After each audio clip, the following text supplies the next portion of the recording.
Bonjour. Pouvez-vous vous présenter devant? Eric Chiswaka, cadre et communicateur de l'AFDC. Bon, l'opinion peut retenir qu'aujourd'hui nous avons, je dirais carrément, nous avons eu 2 points.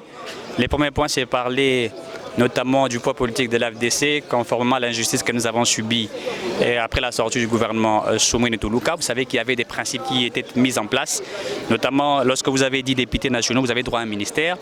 L'AFDC a fait 40 députés nationaux. Nous sommes actuellement la deuxième force politique après l'IDPS et ses mosaïques. Mais lors du partage des tâches des responsabilités, cela n'a pas été mis en application. Il y a eu ce que nous appelons de l'injustice. Et nous sommes là pour réclamer ce qui est de droit, puisque nous avons fait un travail, c'est celui d'accompagner les chefs de l'État.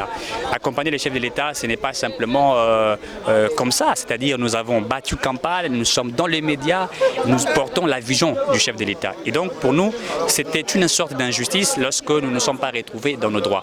Raison pour laquelle, après les déclarations de nos fédérations, qui ont demandé à l'autorité morale de clarifier notre position au sein de l'Union sacrée, il a pris à l'autorité de s'exprimer aujourd'hui devant la presse nationale et internationale, pour montrer réellement notre inquiétude et demander à ce que le chef de l'État, reconnu comme garant des bons fonctionnements des institutions, de voir ce qu'il pourrait faire par son intelligence et par sa sagesse. Et le deuxième point, c'était sur la question de la sécurité ou de l'insécurité dans la partie Est de la République et dans certains coins de la République.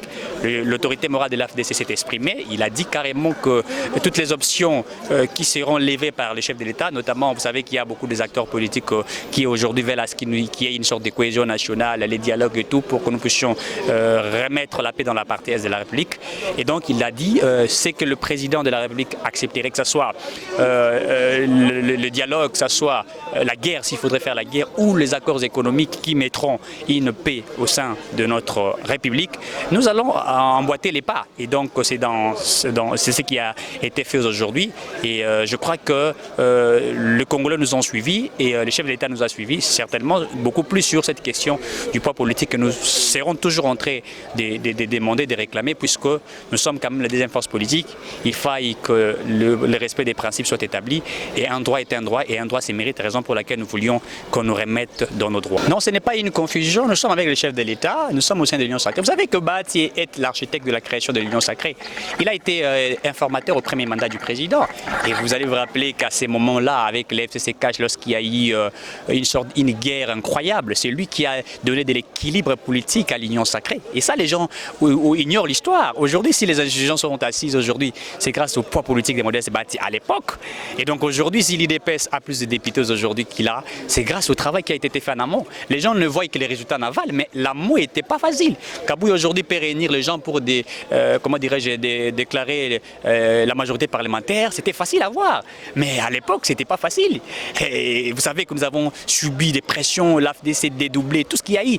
Bahati a travaillé pour ça, Modeste Bahati. Et donc nous sommes simplement en train de dire ce qui est vrai. Nous sommes au sein de l'Union sacrée, nous réclamons. Et c'est ça la justice. Nous ne sommes pas là simplement en train d'applaudir les chefs de l'État en vain. Lorsqu'il y a des choses qui ne marchent pas, en disant voilà, ça ne marche pas. Et les chefs de l'État, voyez, comment on peut faire pour acheminer ensemble. Puisque c'est celui qui sera redevable devant la nation congolaise. Et si nous ne sommes pas vrais avec le président, vous voulez qui d'autre doivent être vrais avec lui? Ce que nous avons fait aujourd'hui, c'est simplement un droit. Et nous sommes de la deuxième force politique, allais-je dire. Et je crois qu'au sein de l'Union sacrée, nous jouons un rôle important. Et ça, les autorités du pays doivent le reconnaître et les chefs de l'État le savent. Et donc, c'est à lui de jouer à sa maturité politique. S'il y aura remaniement, c'est à lui de voir. S'il va corriger d'une manière ou d'une autre, nous sommes là en train d'observer. Mais tant que cela n'a pas été réparé, comme la deuxième force politique, comme un parti politique, nous n'allions pas céder, nous allons réclamer nos droits et nous allons suivre aussi la voie de la base. Si au sein de l'IDPS, ils disent que Bayou Kaka base, et au sein de l'AFDC aussi, on écoute la base. Et donc, ce n'est pas simplement l'IDPS qui est la base, nous autres, nous avons la base et nous sommes représentés partout en République démocratique du Congo. Merci beaucoup. C'est à moi de vous remercier.